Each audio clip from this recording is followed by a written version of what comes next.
Hello everyone, welcome to my channel. My name is Larika. Today we're going to have a discussion around kindness. This forms part of the healing journey and you are more than welcome to join us. Each month we take a different topic and we work through that. We've had so far this year we have worked on new beginnings, on self-care, balance, gratitude, and for May we are focusing on kindness. So how do I see kindness? What do I think of when I think of kindness? For me, kindness isn't the big things necessarily. It isn't, big things are important too if you can do them, but it's not the big things, it's the little things. It's things like when you walk past somebody in the street and you give them a little smile, or at the grocery store you are kind and friendly with the person behind that's working in the store, the store worker. It's when you know a friend is sad and you take them a flower or a bunch of flowers. Those little things, making a cup of coffee for your partner, those are gentle, little, small drops of kindness that you can create in your life and pass them on to other people. And yes, you get a good feeling. Of course you get a good feeling. It is a nice feeling to do something nice for someone else, but they're also getting something good from it. They're getting a little piece of your love. They're getting a piece of you when you do these small acts of kindness. It's little drops of love that you spread across the world, across your day, through people. It's throwing a few seeds out for the birds so they have something to eat. It's not acts of kindness. I think the acts of kindness that have the most power, or are the strongest acts of kindness, are not that it has a hierarchy, but are the ones that you don't expect anybody to know about them. You just do them because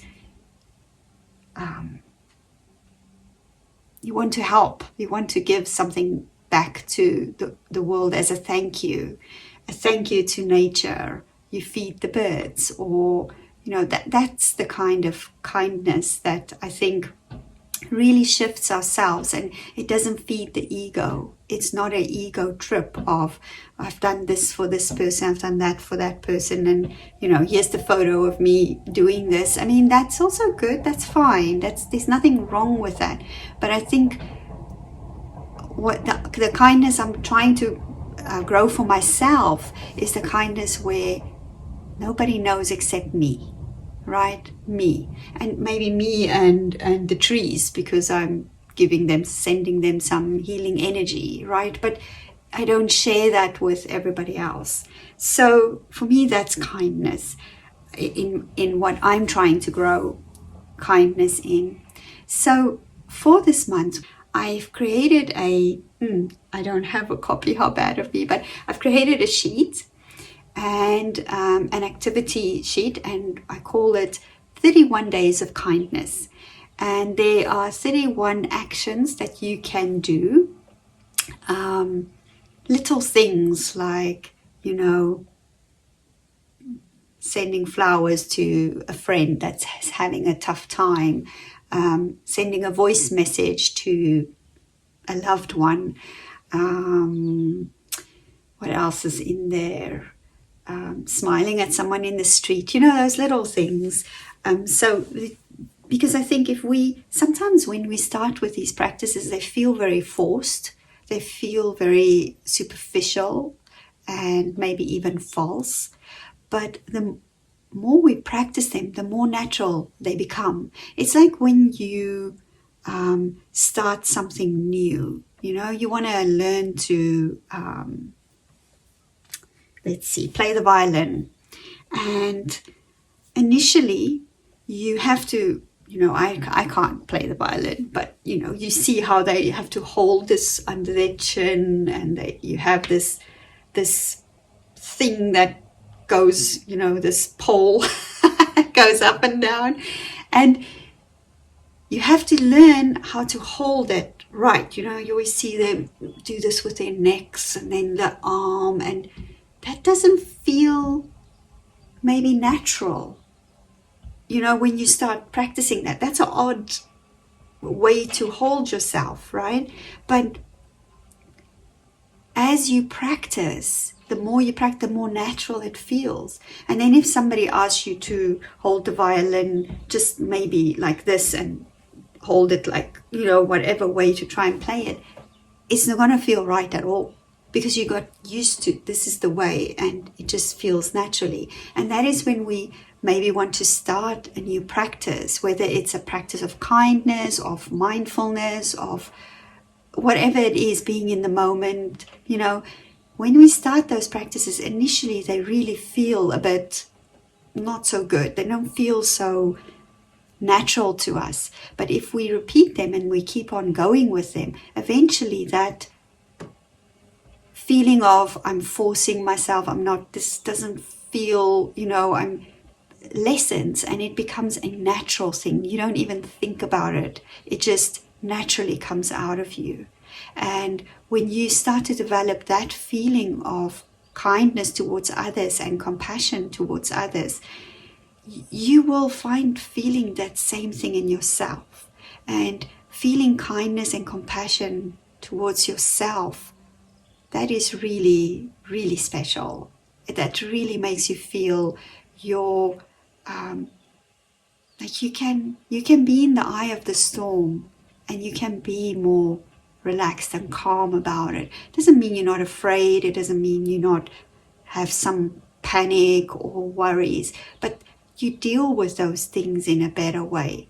I think kindness, compassion, mindfulness, they're all the same, very much in that same vein of being more aware, of creating more awareness of who you are, what you want,